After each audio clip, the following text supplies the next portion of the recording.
मेरे जीवन साथी, एक पति और पत्नी की प्रेम कहानी। मेरी प्यारी सुधा, तुम बिन मैं कुछ नहीं। मोहन ने सुधा का हाथ अपने हाथ में लेके बोला, डॉक्टर कहते हैं कि तुम मेरी बात नहीं सुन सकती, पर मुझे पता है कि तुम मेरी बात, मेरा स्पर्श सब महसूस करती हो। मोहन बोला। फिर कुछ पल एकटक सुधा को देखता रहा। जल्दी से ठीक हो जाओ सुधा, तुम्हारी ये खामोशी मुझे चुभती है। मुझे तो वो चुलबुली चहकती दिन भर पटर पटर बोलने वाली सुधा चाहिए। तुम बिन मैं कुछ नहीं। इस अनाथ को तुमने अपने प्यार से एक परिवार का सुख दिया, जिसके लिए मैं बचपन से तरसता रहा। फिर तुम्हारे आने से मेरी बंजर जिंदगी जैसे फिर से हरी भरी हो गई।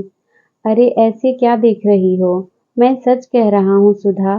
तुमने जहाँ एक और पत्नी बन मेरी जिंदगी को प्यार के रंग रंगीन किया, वही अपने दुलार व मेरी परवाह कर एक माँ की तरह अपने प्यार का आंचल मेरे सर पे रखा। कभी कुछ गलत करने पे एक पापा के जैसे डांटा, और फिर एक पापा के जैसे सही गलत बता के मेरा मार्गदर्शन भी किया।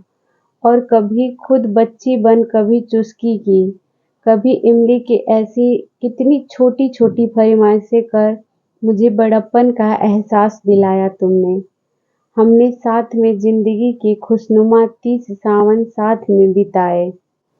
आज जब तुम मुझसे दूर हो तो पहली बार एहसास हो रहा है कि तुम मेरी जिंदगी की जरूरत नहीं, बल्कि मेरी जिंदगी ही हो सुधा। यहाँ अस्पताल में सब मुझको पागल समझते हैं। मेरी पीठ पीछे मेरा मजाक भी उड़ाते हैं। कहते हैं कितना बेवकूफ है, कोमा में कोई सुनता है भला। पर मुझे इन पे गुस्सा नहीं आता। जब तुम मुझसे रूठती थी तो कहती थी ना, ये बादल तो या तो शांत रहता है या गुस्सा की बारिश करता। प्यार भरी बारिश तो करना जैसे आता ही नहीं। तुमको पता है मैं अब गुस्सा भी नहीं होता। किस पे करूं? गुस्सा तो अपनों पे किया जाता है ना। ये कह के मोहन का गला रूंध गया। मेरी जिंदगी की हरियाली तुम ही हो सुधा। तुम बिन मैं कुछ नहीं। प्लीज मेरे दिल की पुकार सुन लो। मुझे एक बार फिर से अनाथ मत करो। एक बार फिर मेरी जिंदगी, बंजर जिंदगी को अपने प्यार की हरियाली से हरा कर दो। सुधा का हाथ अपने हाथ में लेके आज मोहन जैसे बादलों की बारिश की तरह आंसुओं से बरस पड़ा। बादल के आंसुओं से सुधा का हाथ भीग गया।